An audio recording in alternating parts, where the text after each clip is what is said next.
Tá gravando já? Tá gravando. Tarde, gurizada. Tudo certo? Todo mundo me escutando direitinho? Falem comigo. Sim. Tudo tranquilo. Oi, tudo certo. Temos quantas pessoas aqui? 6 contando comigo. Tá, antes de começar, eu queria saber qual o curso de vocês, de todos vocês. Economia. Economia também. Todos economia? Ninguém da contábeis? Aparentemente Da economia também. Tá. Vocês já tiveram a cadeira de contabilidade básica? Ou análise de balanço? Sim, contabilidade geral. Também. Tá, show de bola. Sim, já Então vai fiz ser- contabilidade, análise e balanço. Tá, então vai ser bem tranquilo a aula de hoje, tá, pessoal? A aula de hoje vai ser sobre balanço, DRE e DFC, tá? Semestre passado, como eu estava comentando com o Vitor, eu trouxe uma visão dessas 3 demonstrações muito contábil. Dessa vez eu reduzi um pouco a carga de conteúdo e tentei trazer um âmbito mais analítico para a gente, tá? Para a gente entender, de fato, como aplicar elas nas nossas análises, principalmente na análise fundamentalista. Papo.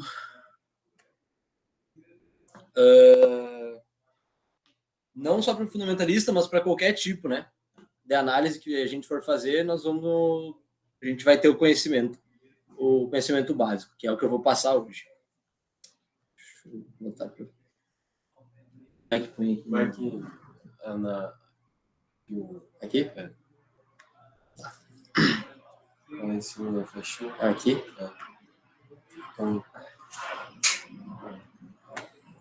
Aí. Beleza. Bom, pessoal, para a aula de hoje eu trouxe a bibliografia do José Cobori, da Análise Fundamentalista, não sei se vocês conhecem. É um livro, de certa forma, referência na análise fundamentalista, ele traz questões contábeis, questões econômicas, então é um livro bem completo, para quem quiser, pode acessar, tem ele na minha biblioteca do FSM, tá? Para começar, trouxe essa frase do Warren Buffett. Você precisa entender de contabilidade e deve compreender as nuances dessa ciência. Esse é o idioma dos negócios, um idioma imperfeito. Porém, a menos que esteja disposto a fazer o esforço de aprender contabilidade, como ler e analisar demonstrações financeiras, não deveria escolher ações por conta própria. Então, né, o próprio Warren Buffett, considerado aí um dos maiores investidores da história, ele traz a contabilidade como um ponto de muita importância, né, para as nossas análises, principalmente aqui, né, analisar demonstrações financeiras. Porque quando a gente fala em análise fundamentalista, nós estamos pensando no longo prazo. Quando a gente está analisando as demonstrações contábeis, a gente está analisando um período grande, geralmente de 2 a 5 anos aí, é o tempo de análise. Então a gente analisa esses anos para projetar cenários futuros, tá? É o que a gente vai ter depois no próximo semestre no Valuation. Não é comigo daí, é com o Alexandre. Bom, balanço patrimonial. Muitos autores, muitos analistas também, consideram o balanço como a principal peça, a principal demonstração na análise fundamentalista, para qualquer tipo de análise. Por quê? Porque o balanço ele vai mostrar para a gente a situação do patrimônio da empresa, como ela se encontra, se ela está endividada, se ela está bem. O principal, na verdade, que ele vai mostrar é... Só fazer um comentário, talvez facilite.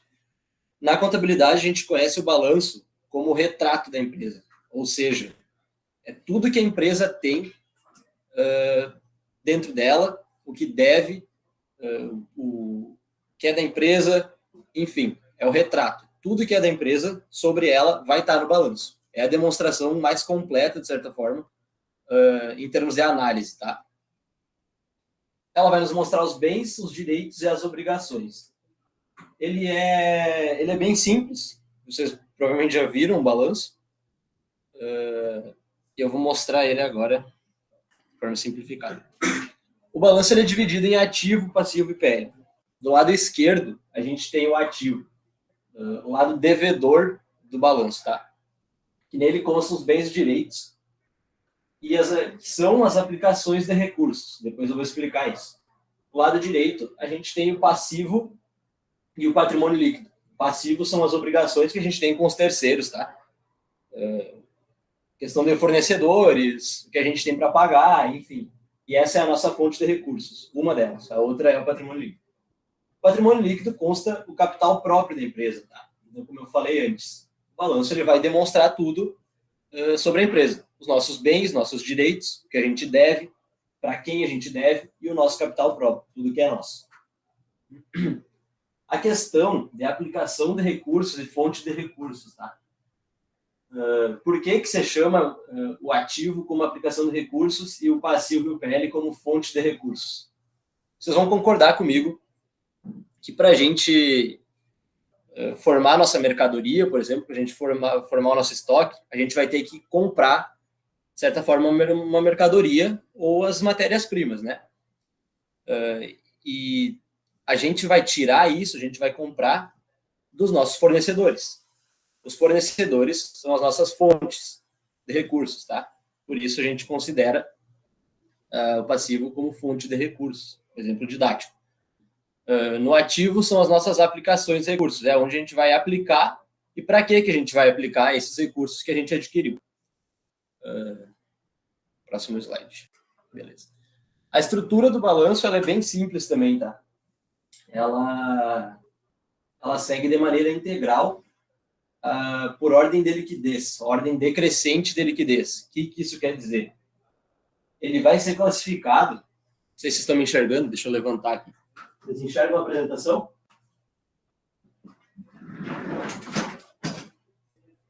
Oi? Mais ou menos. Vocês enxergam com o mouse, né?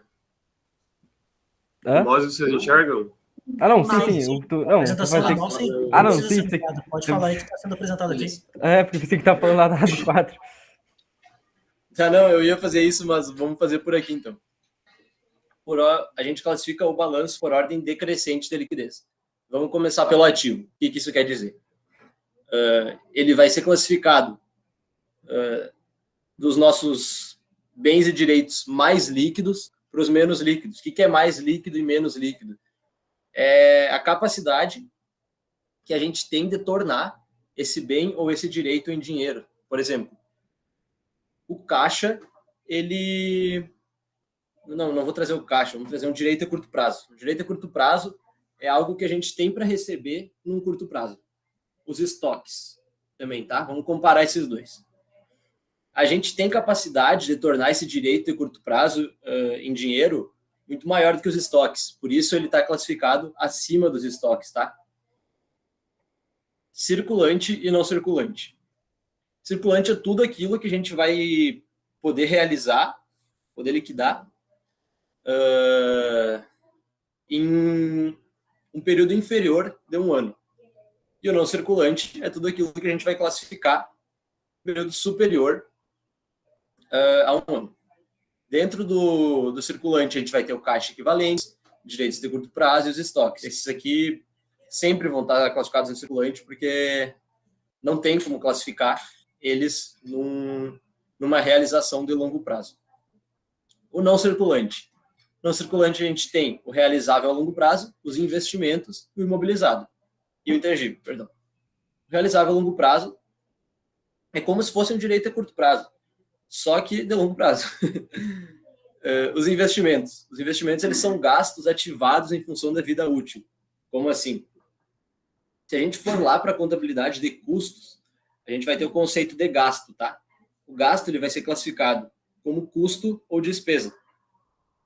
Esses gastos que a gente vai ativar quer dizer que a gente vai levar para o ativo, são como, por exemplo, um terreno. A gente compra um terreno, e aí a gente vai pensar, tá bom, compramos um terreno, por que não classificar ele no imobilizado, né? Que é onde a gente classifica esse tipo de bem. Se a gente não for utilizar esse terreno para nossa atividade, a gente vai ativar ele nos investimentos, tá? É um gasto ativado em função da vida útil dele.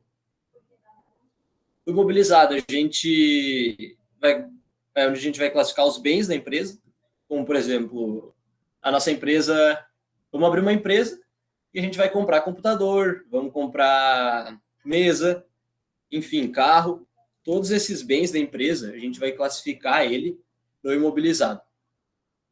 O intangível, ele são os bens que a gente não consegue, eles não são físicos, tá? Eles não existem fisicamente. Por exemplo, na nossa empresa, a gente tem o setor contábil. E para existir o setor contábil, a gente precisa de um software de contabilidade. Esse software não é tangível, ele existe, mas ele não é físico, tá? Então a gente classifica ele no intangível. O passivo, ele segue o mesmo esquema do ativo de circulante e não circulante. Ele não tem toda essa divisão que a gente tem no ativo, tá? Ele é mais simples, a gente vai classificar ali os que a gente vai liquidar em menos de um ano e mais de um ano, conforme o circulante e não circulante. Bem tranquilo. No PL, é onde vai estar o nosso patrimônio, né? O que é da empresa, o que é nosso. Como, por exemplo, o capital social, que foi investido na empresa, e as reservas de lucros. Tá aí uma peculiaridade sobre as empresas de capital aberto, tá? Como a gente está analisando empresas de capital aberto, vale ressaltar que nunca vai existir a conta, você pode estar pensando na conta de lucros acumulados e prejuízos acumulados. A conta de lucros, por determinação legal, lucros acumulados, não existe no PL de uma empresa de capital aberto. Ela deve ser obrigatoriamente reserva de lucro. A gente vai transferir, fazer por meio dos lançamentos contábeis, os lucros acumulados para as reservas de lucros, tá? Tudo certo, pessoal? Tá muito rápido, tá difícil entender alguma coisa? Tá tranquilo. Tranquilo. Suavão. Tá. Tô tentando passar o mais rápido possível pela teoria, porque eu imagino que vocês já têm uma noção básica. Na verdade, de fato, a análise, a gente vai fazer isso na horizontal e na vertical, né? Isso é a próxima aula que eu vou passar. Quer falar alguma coisa? Tá, achei que ia falar. Beleza. Como eu falei antes, muitos autores consideram o balanço como a principal demonstração para análise fundamentalista. Eu considero a demonstração do resultado a principal, né? Quem sou eu para falar, né? Mas tudo bem. Eu considero ela por alguns motivos que eu vou explicar daqui a pouco, tá? A demonstração, ela vai nos mostrar o resultado da empresa, a DRE. Como assim? Ela vai nos dizer se a empresa está tendo lucro, prejuízo, conforme uma estrutura. Ela vai ser classificada de uma maneira bem simples. Os nossos ganhos, a nossa receita, menos as nossas despesas e os custos, tá? Ela é bem simples de entender. Até diz ali no slide, né, que é a peça que contém a informação mais relevante para os proprietários da empresa, que é o lucro do exercício. Mas vocês vão ver que a gente não pode se basear só pelo lucro quando a gente está analisando uma DRE. Eu vou trazer um caso que aconteceu, eu trouxe esse caso semestre passado, vou trazer ele de novo, porque aconteceu e não foi só uma vez dentro de uma empresa grande de capital aberto na Bolsa Brasileira. A estrutura da DRE. Vocês podem estar pensando, por que eu estou trazendo estrutura, esse aspecto contábil? Porque para a gente analisar, é muito bom que a gente tenha uma noção do que é cada coisa dentro de uma demonstração. Por exemplo, estou analisando um balanço, eu olho para o meu ativo não circulante, está um imobilizado, lá, o que significa esse imobilizado? O que é esse imobilizado? Não vai adiantar nada eu querer fazer uma análise sem saber o que é cada termo. Então, é importante a gente ter essa noção básica, tá? A DRE ela vai ser dividida conforme essa estrutura, obrigatoriamente, tá? Para as divulgações das empresas, se a gente for pegar a demonstração do resultado de uma empresa lá na área do investidor, no site, a gente vai encontrar geralmente a partir da receita líquida, que é determinação legal também, que é obrigatório ter, a partir daí, a exposição da demonstração do resultado. Mas, enfim. Começando, a gente tem a receita operacional bruta. O que é a nossa receita bruta? A receita bruta é tudo que a gente vendeu. Tudo que a gente vendeu conforme a atividade da nossa empresa, tá? Isso é um ponto importante. Porque conforme a atividade da nossa empresa. Digamos que a atividade da nossa empresa é exclusivamente vender carros. A gente vende 10 carros e um computador, que era da nossa empresa. Da nossa receita bruta, vai estar só o que a gente vendeu com os carros. O que a gente vendeu de computador não vai ser receita bruta. Por quê? Porque não é a nossa atividade. A nossa atividade é vender carros. Tá? Abaixo da nossa receita bruta, a gente vai ter o que a gente chama das nossas deduções da receita bruta. E essas deduções é tudo que vai incidir sobre as nossas vendas. Por exemplo, os impostos sobre as nossas vendas, uma devolução de um cliente. Vamos botar só esses dois para ficar mais fácil.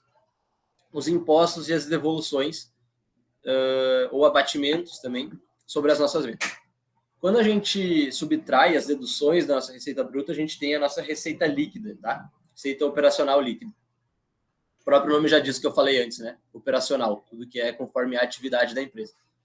Bom, depois da receita líquida, a gente vai deduzir o custo do nosso produto ou da mercadoria ou serviço que a gente tem, conforme a atividade. Assim, a gente chega no nosso lucro bruto. Daí, no nosso lucro bruto, a gente vai deduzir as despesas com vendas, as despesas administrativas, as despesas financeiras, e aí, por exemplo, a gente vendeu o computador, isso vai entrar aqui, outras receitas. Perdão, não é não, esquece que eu falei. E outras receitas e despesas operacionais. Esse embaixo.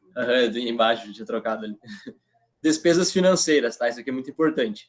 Despesas financeiras vai ser, de certa forma, a gente pode trocar isso e chamar de resultado financeiro. As despesas financeiras, elas vão ser todas as nossas receitas financeiras, menos as nossas despesas financeiras. Então, isso aqui ele pode ser negativo ou pode ser positivo, tá? Daí, deduzido isso, todas essas despesas, que são as nossas despesas operacionais, todas elas são as despesas operacionais, deduzidas do lucro bruto, a gente tem o nosso lucro operacional. Essa parte é muito importante, tá? Ou seja, o lucro operacional vai nos dizer o lucro que a atividade da nossa empresa está nos gerando. Um ponto muito importante. Aqui a gente tem, de fato, o que está acontecendo com a nossa atividade. Se a nossa operação, por exemplo, com venda de carros, está nos dando lucro ou não. Agora classificamos os computadores que a gente vendeu junto com o carro. O computador, como eu falei antes, ele vai ser classificado no imobilizado da gente. Então, se a gente vender ele, a gente vai estar efetuando uma alienação do imobilizado. Isso não é uma receita operacional. Então, a gente vai classificar aqui. Despesas não operacionais também, da mesma forma, por exemplo, uma perda. Explodiu um computador, foi uma perda, tá?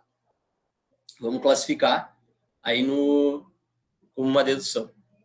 Bom, feito isso, somadas nossas receitas ao lucro operacional e deduzidas as despesas não operacionais, a gente tem o lucro antes dos impostos e contribuições. Também é outro que é muito importante para a gente, tá? E vocês já vão entender por quê. Feito isso, a gente vai deduzir o nosso imposto de renda e a nossa contribuição social sobre o lucro líquido, CSLL. Tá, eu precisava abrir uma planilha aqui agora. Aquela do Magalu, sabe? Tu me mandou? Não tô com ela, mas não vai precisar. Acho que eu consigo explicar por aqui. Bom. Se você me mandar, deixa eu te abrir já. Tá. Não, mas acho que vai. Deixa eu ver. Se eu consigo abrir um Word aqui. Não é aqui.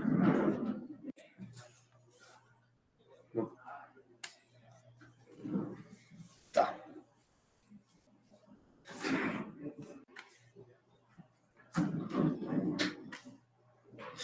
Beleza. Bom, pessoal, eu vou botar só um exemplo aqui, tá? Para ficar fácil para a gente. Não dê importância para os valores, se eles vão estar fora da realidade ou não. Só um exemplo. A gente é uma empresa de carro e a gente vendeu a nossa receita bruta 100 mil. 100 mil reais. Das nossas deduções,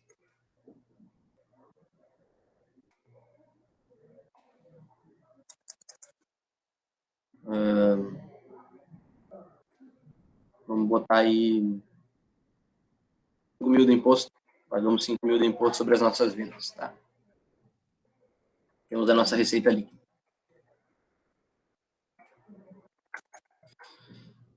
100 mil menos 5 mil, 95 mil.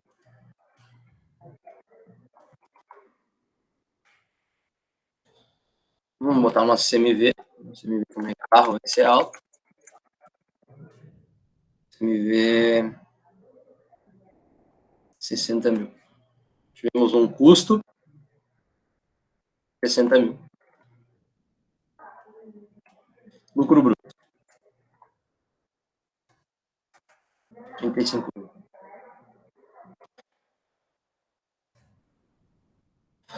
As nossas despesas com vendas administrativas, como... Deixa eu trazer para cá. Essas aqui, eu vou trazer só de uma maneira geral, como despesas operacionais, tá?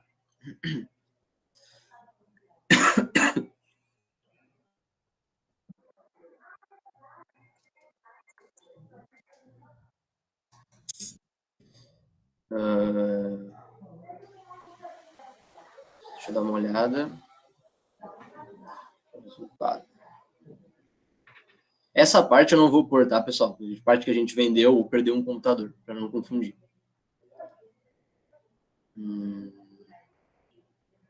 Pensar como que eu vou colocar isso. O tempo tá de boa. Despesas operacionais. Vou mudar 30. Não. 40 mil.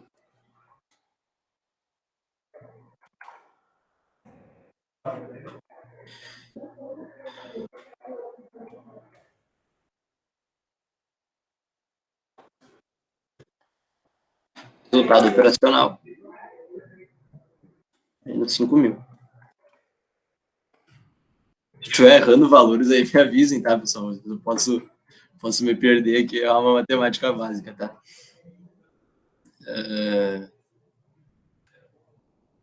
Vou pensar se eu vou pôr isso aqui. Tá. O lucro antes dos impostos.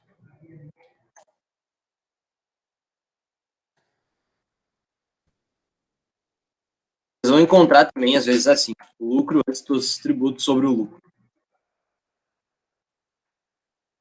Resultado. Não deu lucro, né?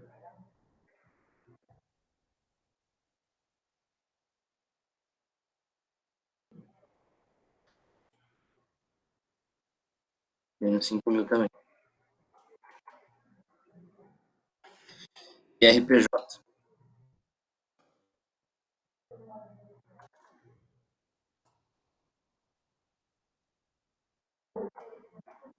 R$10.000. CLL.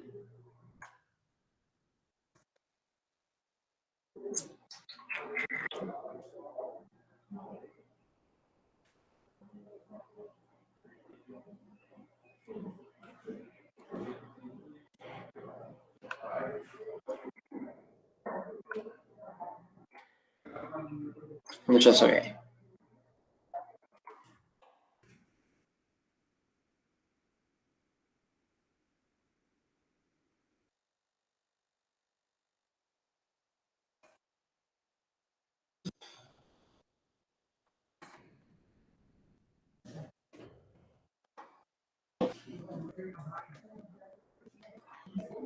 Beleza. Algum voluntário para me passar uma visão sobre essa empresa, sobre o que vocês acham, sobre o resultado dela. O que vocês acham? Tá bom? Tá ruim? O que tá bom? E o que tá ruim aí? Muita despesa operacional. Oi? Muita despesa operacional. Uhum. Corre bastante risco essa daí. Beleza. Uhum. Show. Foi Pablo que comentou isso? Esse Foi? mesmo. Beleza. Show. Bom, pessoal, é isso que eu falei para vocês no início quando eu comecei sobre DRE. Quando a gente vai analisar a DRE da empresa, a gente não pode analisar só o lucro. Então, como o Pablo falou, as nossas despesas, em primeiro lugar de tudo, as nossas despesas estão muito altas. Tá? Segundo lugar, vamos lá, fazer uma análise geral.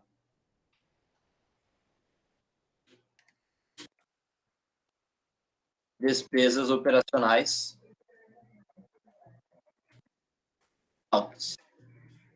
Segundo, a gente está vendo claramente nessa DRE que o resultado da nossa empresa, com a nossa atividade de venda de carro, está nos dando prejuízo. Não está legal. Ou seja, resultado da atividade fim da empresa é de prejuízo.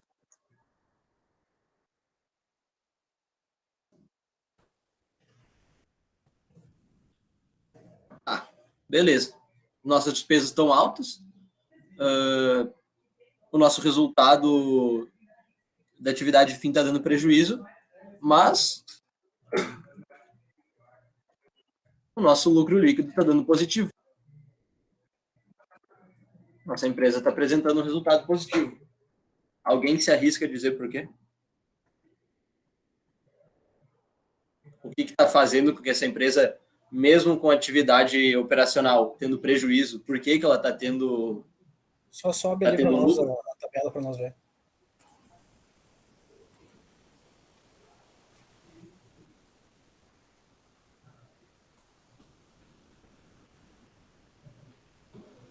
O imposto de renda? Isso aí.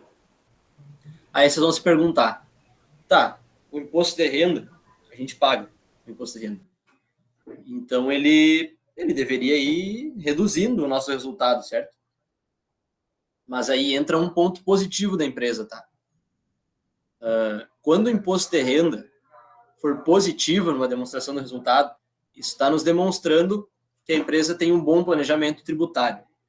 E o que esse bom planejamento tributário está gerando nesse caso? Recuperação de tributos.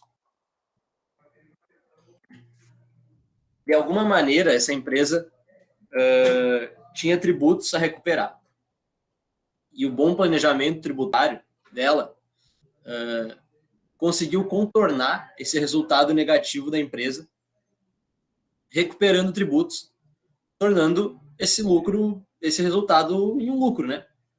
Então, isso é um ponto positivo da empresa. É um ponto que a gente tem que cuidar quando a gente vai analisar a questão dos tributos. Aconteceu isso, como eu falei, com a Magazine Luiza, não lembro exatamente o ano. Eu fiz análise fundamentalista da Magazine Luiza e a empresa apresentava, mesmo no momento de supostamente crise, apresentava um resultado positivo. E aí eu fui analisar a DRE e encontrei isso. Um desses pontos foi o imposto de renda. Eles recuperaram e contornaram esse resultado negativo e transformaram em lucro, tá? Mas, de qualquer forma, nós como analistas, ou, digamos, vamos dar uma opinião para alguém que está querendo investir na empresa, nesse caso, seria para aconselhar para não investir na empresa. Porque no longo prazo, isso não vai acontecer sempre. A empresa não vai conseguir recuperar tributos sempre. Principalmente quando tiver um bom planejamento tributário e não vai deixar isso acontecer. Esses tributos eles vão ser pagos devidamente sempre com um bom planejamento. E a empresa dando prejuízo não é legal para a gente, tá? Bom, esse tipo de análise que a gente tem que fazer na DRE, tá? A gente tem que analisar cada ponto, como o Pablo falou aqui, das despesas, principalmente o resultado da atividade fim. O lucro líquido é muito importante a gente analisar junto aos outros elementos da nossa DRE. Os tributos é muito importante, tá? É isso que seria legal ter na análise de vocês quando vai ter trabalho final. quando vocês fizerem o trabalho final. Alguma contribuição, alguma dúvida? Tudo certo? Eu só queria dar esse um caso. Tem um outro caso aí que aconteceu. Tem um outro caso disso, só que com algumas coisas diferentes. Da CIA. Ano passado, a CIA declarou... eu vi um analista fez, e inclusive postou no Twitter a tese dele, e se concretizou. Porque ele descobriu que a CIA tinha uma recuperação judicial em relação ao governo. E é de alguns bilhões de impostos que ela ia recuperar. Só que a diferença da CIA para a Magalu é que o resultado operacional, eu ia apontar lá também, o resultado operacional da CIA já era positivo. Eles não distribuem dividendos. O payout deles é zero. Só que as ações deles subiram 40% porque eles já tinham um resultado operacional positivo e mais com alguns bilhões que eles iam receber ao longo de alguns anos, fez com que as ações subissem 40% em um ano, sabe? Então é bastante de caso em caso, né? Uhum. O caso da Magalu ele não foi exatamente esse que está descrito aqui, tá? Teve um resultado operacional negativo. Como o Vitor falou, o caso da CIA, ele tinha um resultado operacional positivo. E mesmo assim, eles recuperaram tributos e melhoraram ainda mais o resultado. São inúmeras combinações que podem acontecer para a gente formar esse resultado, sendo ele positivo ou negativo, recuperando tributos ou não, resultado da atividade fim positivo ou negativo, despesa alta, enfim. Cabe a nós analisar isso e, como analistas, né, recomendar aos possíveis clientes, ou seja, qual for o objetivo da nossa análise. Tudo certo sobre demonstração do resultado?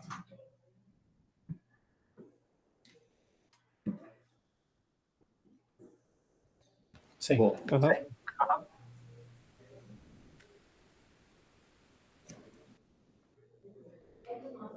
outro ponto importante sobre a DRE é que vocês devem ter ouvido falar sobre o regime de caixa.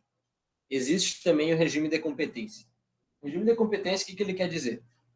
O regime de competência ele diz para nós que as receitas e as despesas elas vão ser alocadas ao período em que competem. Como assim? Né? Falando em português. Elas não dependem do recebimento dessas receitas ou do pagamento das nossas despesas. Como assim? Vamos pensar um exemplo.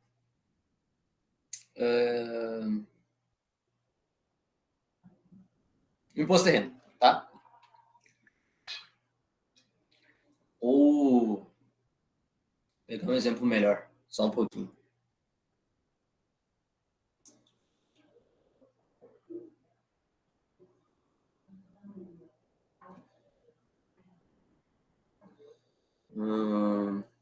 Tentando pensar uma coisa bem prática.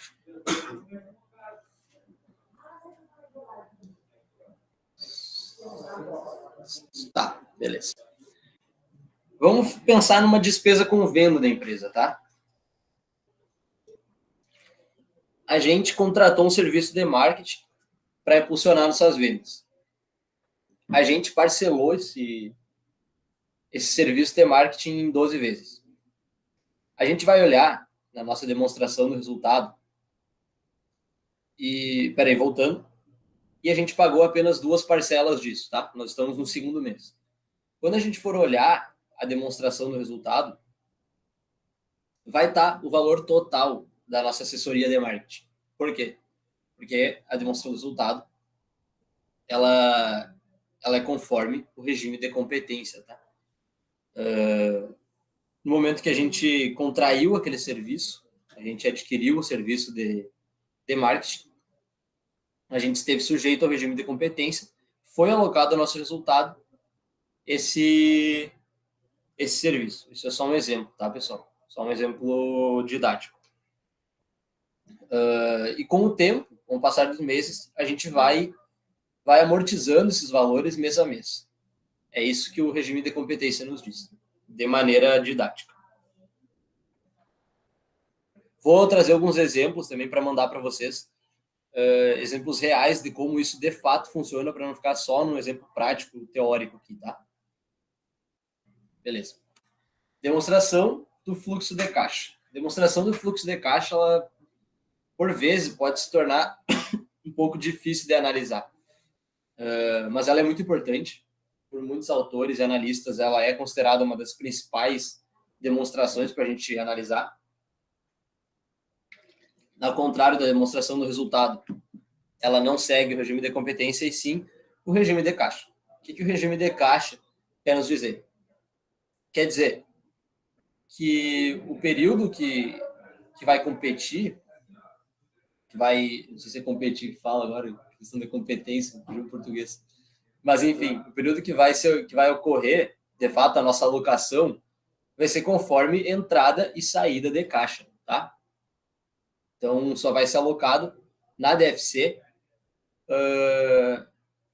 os nossos recebimentos ou pagamentos que, de fato, aconteceram e saíram mexendo com o nosso caixa, o caixa da empresa, conta caixa equivalentes de caixa, tá? Beleza. A DFC, ela tem duas formas de apresentação. Tem o método direto e o método indireto. Vocês vão ver, em todos os casos das empresas de capital aberto, o método indireto. O método direto vocês não vão encontrar, provavelmente, porque o método direto ele nos diz muito sobre a empresa. E isso não é bom para os concorrentes. Não é bom que a concorrência tenha tamanha noção do que está acontecendo numa conta tão importante que é caixa equivalentes da nossa empresa. Então, para isso, foi desenvolvido o método indireto. Tá? Eu vou mostrar para vocês os dois agora, como cada um funciona. Bom, o direto, ele é bem como um fluxo de caixa, que vocês imaginem, entrada de caixa, saída de caixa, conforme o tempo, tá? Aquela setinha para cima, setinha para baixo. É assim que a gente forma a DFC, pelo método direto.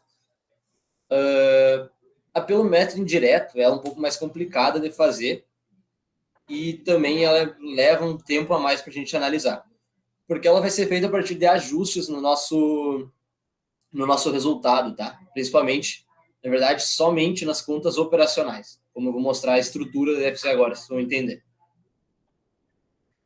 A DFC, sendo direta ou indireta, ela vai ser classificada em 3 etapas. Até ficou errado o meu slide ali, ficou puxado para baixo, mas enfim. A DFC ela vai ser dividida em atividades operacionais, atividades de financiamento e atividades de investimento. As atividades operacionais é tudo que está relacionado à operação da nossa empresa. Tudo atividade fim. Quando vocês pensarem em operacional, no quesito de demonstrações, pensem em atividade fim da empresa, tá? Atividades de financiamento vai ser praticamente tudo relacionado com movimentações com credores e investidores na nossa empresa. As atividades de investimento vai estar relacionada à compra e venda de ativo, tá? De longo prazo, vale ressaltar. Quando a gente fala da indireta, a gente vai fazer ajustes nessa parte da DFC para compor ela. A DFC indireta e a direta vão ter essas duas partes iguais. O que vai mudar é a atividade operacional, como vocês vão ver agora. Bom, pessoal, vamos pensar aqui primeiro na direta. Não. Mas acho que dá para ver de boa. Oi? Não tá dando. Mas enfim, vocês conseguem enxergar de boa, né? Sim. Tá. Nas atividades operacionais, vamos ler essa DFC. Vocês estão vendo? Vamos analisar os termos primeiramente, tá? Recebimento, pagamento, pagamento, pagamento, pagamento e pagamento. Ou seja, são coisas que já aconteceram, tá? Por isso o regime de caixa. São coisas que já movimentaram o nosso caixa da empresa e que agora estão sendo alocados para a gente montar o nosso fluxo de caixa. Recebimento de contas a receber, pagamento de fornecedores, pagamento de impostos, enfim. E aí a gente tem o nosso fluxo de caixa das nossas atividades operacionais. Atividades de investimento, a gente comprou imobilizado, a gente comprou computador utilizando o nosso caixa da empresa, tá? A gente vai classificar essa saída de caixa nas nossas atividades de investimento. Fluxo de das atividades de investimento. Sempre vai ser assim. Todos vão ter seus fluxos operacionais, seus fluxos separados, para depois a gente compor o fluxo de caixa final. Tem 8 minutos para dar uma hora certinho. É que a gente demorou para começar. Ah, não, então... 5h10 ali a gente começou. Ah, não, então de boa. Atividades de financiamento. Captação de novos empréstimos. Bom, bem simples, tá? Como eu falei lá dos credores, enfim. A gente tem nosso fluxo de caixa. Variação líquida do caixa. A gente só vai somar os nossos fluxos finais das atividades operacionais de investimento e financiamento para obter o nosso fluxo final. Abaixo disso a gente põe quanto que era o valor do nosso caixa. A gente vai lá no balanço da empresa, do período que a gente está analisando, vai pegar a conta caixa equivalentes de caixa e vai ver o valor que tinha antes, tá? E vai colocar ali. Caixa no final do período. Caixa no final do período vai ser o valor que a gente movimentou dentro dessa DFC. A gente, agora tirando, fazendo essa subtração do nosso caixa do início do período com o caixa no final do período, vai ter a nossa variação líquida no caixa. Antes era 200 mil, na data inicial do balanço. Depois, visto essa DFC, deixa eu pegar uma calculadora. A gente tira esse valor e a gente tem a nossa variação, o nosso fluxo de caixa, tá? Só deixa eu fazer uma conta aqui.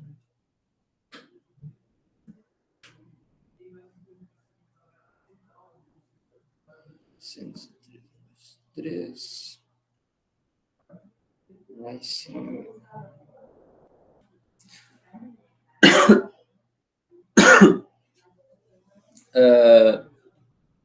É bem simples a gente compor, na verdade, a DFC pelo método direto.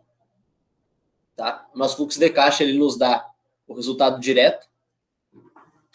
A gente também pode fazer isso calculando as datas iniciais do balanço na conta caixa equivalentes. Vai nos dar o mesmo valor do nosso fluxo de caixa. Mas, de fato, é mais importante a gente fazer isso para poder ver o que está acontecendo dentro da empresa, conta a conta, né? A gente tem uma análise muito específica da empresa e a gente poder falar com precisão o que está acontecendo dentro da nossa empresa. A indireta. A indireta, ela é um pouco mais complexa que a direta. Por quê? Para a gente compor, vocês vão ver que sempre o mesmo, tá? Só que composto de outra forma. Para a gente compor a indireta pelo método...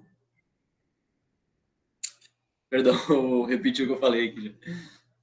Para a gente fazer a nossa DFC indireta, a gente vai ter que fazer ajustes das nossas contas operacionais. O que são esses ajustes? Eles são, de maneira geral, reversões, tá? Reversões de contas que elas interferem no nosso resultado da nossa empresa. Se a gente for pegar lá, aí a gente vai ter que fazer uma análise em conjunto com a demonstração do resultado para poder entender a direta. Por quê? A gente vai ter que pegar contas que elas mexem no nosso resultado final do exercício. Como, por exemplo, a depreciação e amortização. Tá? Todo mundo sabe o que é depreciação e amortização? Sim. Tá. A depreciação e a amortização, elas são fatos que ocorrem e modificam o nosso resultado da nossa empresa. Mas elas não mexem com o caixa da nossa empresa. Falando específico da depreciação, ela é uma conta que ela só existe para mexer no resultado, porque ela não impacta nada no caixa. Ela só, para ser simples e didático, ela só está lá. Só está lá conforme a vida útil do nosso bem. E ajuda a empresa a pagar menos imposto. Uhum. Ela reduz o nosso imposto. Mas ela não mexe com o caixa. Então, o que a gente vai fazer? Para a gente compor o nosso fluxo de atividades operacionais, a gente vai reverter esse resultado da depreciação e trazer ele para a DFC, para compor as nossas atividades operacionais, tá? Olha só. A gente já nota uma diferença, como por exemplo, a gente vai estar analisando o período anterior do balanço e o período atual, que é o da DFC que a gente está montando. Dentro disso, houve uma diminuição das nossas contas a receber, uma diminuição dos nossos fornecedores, uma diminuição do nosso imposto sobre vendas e uma diminuição dos nossos impostos sobre lucro, tá? Isso tudo, olha só como eu falei de depreciação. Isso tudo somado com o nosso lucro, levando em consideração as nossas reversões dentro desse lucro, somados, compõem o nosso fluxo de atividades operacionais. Vocês não precisam se ater a montar isso, vocês não precisam saber montar. O que importa é a gente entender como funciona. E o que isso está nos dizendo, tá? Vai estar sempre muito bem explícito, né? Deve ser indireta, isso vai facilitar a nossa análise. Por um lado, de ser difícil de montar, ela nos facilita analisar. Como, por exemplo, a gente sabe que as nossas contas a receber estão diminuindo, nossos fornecedores também estão diminuindo, e os nossos impostos também.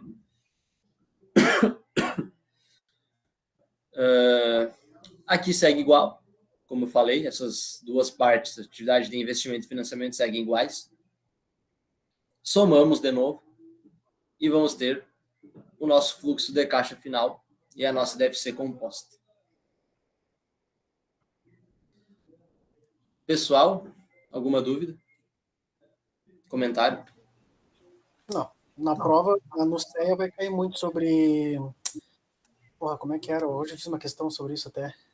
Sobre, acho que, taxa de endividamento. Uhum. Cara, isso eles conseguem bagunçar bem a cabeça da gente. Sim. Que, na verdade, é só tu dividir, né, o teu ativo total pelo passivo total, né? Todo o teu direito só desconsidera o patrimônio líquido. E a outra questão que tem caído muito na prova é calcular o EBITDA. Sim, é bem importante o EBITDA. O EBITDA a gente pode encontrar pela DRE, né? Não só, mas eles te dão ali, por exemplo, te dão todo esse lado da esquerda, da direita aqui, né? No caso aqui deve ser indireto? Dos passos. Não é. Não, olhei errado. Eles te dão todo o lado passivo, e aí tu vai... não, é pela DRE mesmo, tá certo, pela DRE. Tá certo. Não, tu tá certo, tá certo. Do que estava antes lá? Não, o cálculo deles é pela DRE, não é por aí não, tá certo? Tá, sim. Muitas demonstrações de resultado, elas trazem o EBITDA e o EBIT. São dois demonstrativos muito importantes, como eu estava falando, né, Pablo? Cai bastante em prova, porque ele é, de fato, importante na prática. Até para composição, lá no Valuation, a gente usa bastante isso. Se a gente for fazer a valoração de uma empresa, a gente vai ter que lidar com isso. Então, a gente tem que saber analisar uma DRE, é muito importante ter esse conhecimento. Bom, pessoal, de balanço, DRE e DFC, era bem teórico mesmo. Eu vou tentar trazer algumas coisas práticas para mandar no grupo para vocês. Como eu falei, questão da recuperação de tributos, o próprio EBITDA, o EBIT, posso trazer também como material prático e mandar para vocês. Alguma dúvida, alguma coisa? Não, certo. Tranquilo. Oi? Certo. Certo? Beleza. Fechou, então. Só deixa eu avisar a galera aí. Deixa eu despedir, pessoal. Bom, pessoal, valeu pela presença de todos aí. Vamos ter mais uma aula, mais uma comigo, né? Mais uma, de análise horizontal e análise vertical de balanço e DRE, que a gente vai aplicar toda essa teoria para ter uma análise precisa, tá? É bem melhor, a outra parte, na minha opinião, é bem mais fácil. Eu não sou muito fã de Mais teoria, prático também, né? bem mais prático. A próxima aula, eu não vou nem fazer slide, na verdade. Eu vou só trazer o Excel compartilhado com vocês e a gente vai fazer. Porque essa é a melhor forma de aprender análise horizontal e vertical, na minha visão. Se eu ficar falando, vocês não vão conseguir absorver muito. E na prática, praticando ali junto, a gente vai ter uma visão bem legal dessa nossa teoria de hoje. Eu apontando, né? Não tem nada. Mas enfim, pessoal. Muito obrigado. Até daqui 2 semanas. Eu acho que não sabe. Tchau. Sobre... Antes dele ir embora... Ah, Rafa já foi. Eu queria falar sobre a data das aulas. Provavelmente a gente vai mudar o horário das aulas, o horário e o dia, porque a gente teve bastante evasão. Um dos motivos me apontaram provavelmente foi a questão do horário e do dia, mas daí isso eu informo no grupo, tá? E sobre o decorrer das aulas, a gente conversa e eu mando no grupo já decidindo tudo, porque a próxima semana é a semana da JAI, né? E depois da semana da JAI, na semana que a gente volta, vai ter um feriadão na sexta. Eu volto em 3 semanas. 3 semanas. 3 semanas. Feriado. Exato. E daí, uma das alternativas para que também vai ser consequência de mudar a data, vai ser tentar contornar isso e não deixar tanto tempo sem aula, porque acaba sendo ruim para vocês também e tira o engajamento do pessoal, tá? Mas por hoje, minha parte era isso. Quer falar mais alguma coisa? Tudo certo. Então, obrigado pela presença aí, pessoal. Vou postar no YouTube e daí eu aviso no grupo também. Valeu, galera. Valeu. Valeu. Até. Valeu, até mais.